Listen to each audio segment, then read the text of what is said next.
Hi, I'm Becky Urkula.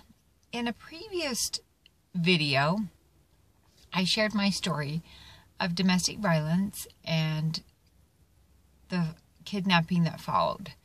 And now I'm going to share the steps that I took to get up and start being a thriving survivor.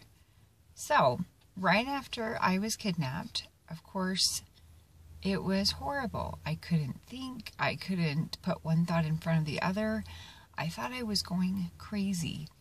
I had 6 children at the time, and I wasn't even aware of them or what they were doing. My mother, I was living with my parents at the time, and my mom got so upset because here's all these kids, and here's me, their mom, and I'm not aware of them. I'm not aware of what's going on around me. I'm not responding to anything. It's like I'm gone. It's like I'm not there anymore.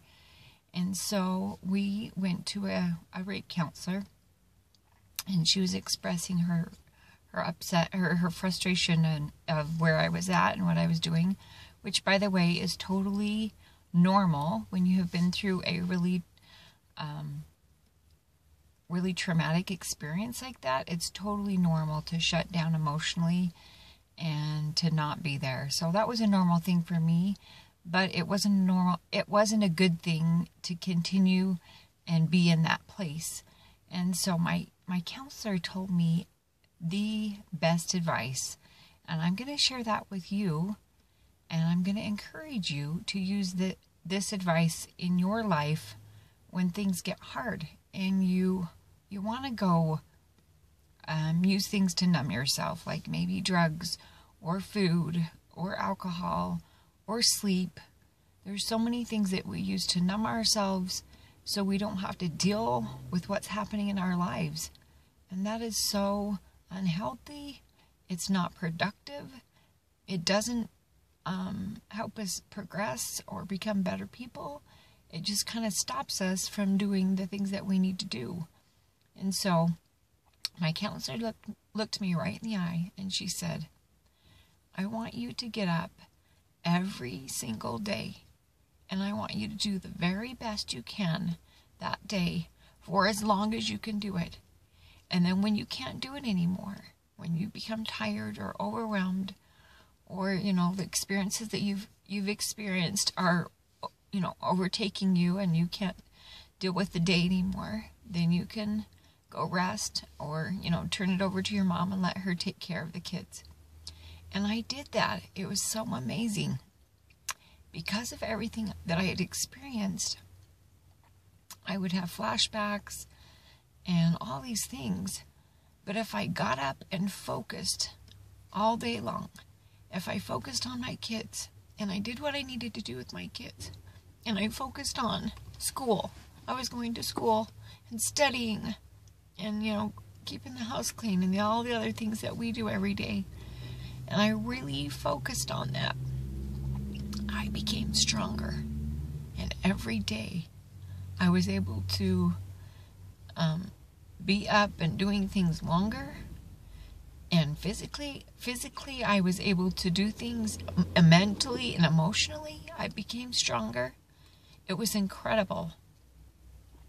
On a little side note, because I was so busy during the day and I was focusing so hard on moving things forward in my life and accomplishing things in my life, at night I would have horrible nightmares of, being chased and being kidnapped and all those things that had happened to me.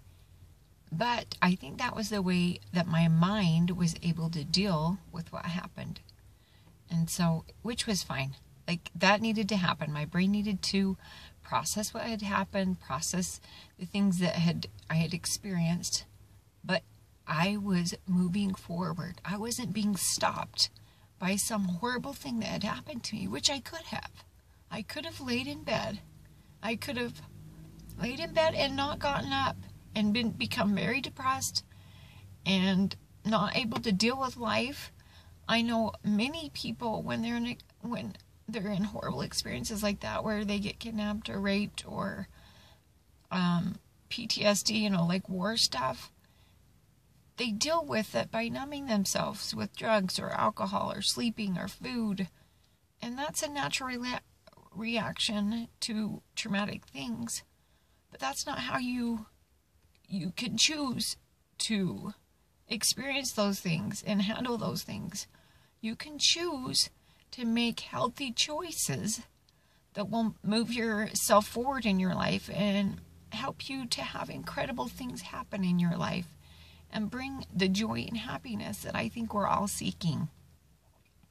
So I challenge you, if you've had difficult things happen to you, or maybe if you're in the middle of some really hard thing in your life, focus on the good things in your life. To me, it was my children. I focused on my children and the fact that I was going to school, and I focused on those things, and I got up every day and I worked on those things. And pretty soon I was experiencing happiness, and I was experiencing joy, and I was changing, and I was healing just by those daily choices. This is Becky Urkla. Thank you so much for listening, and I hope you have a wonderful day.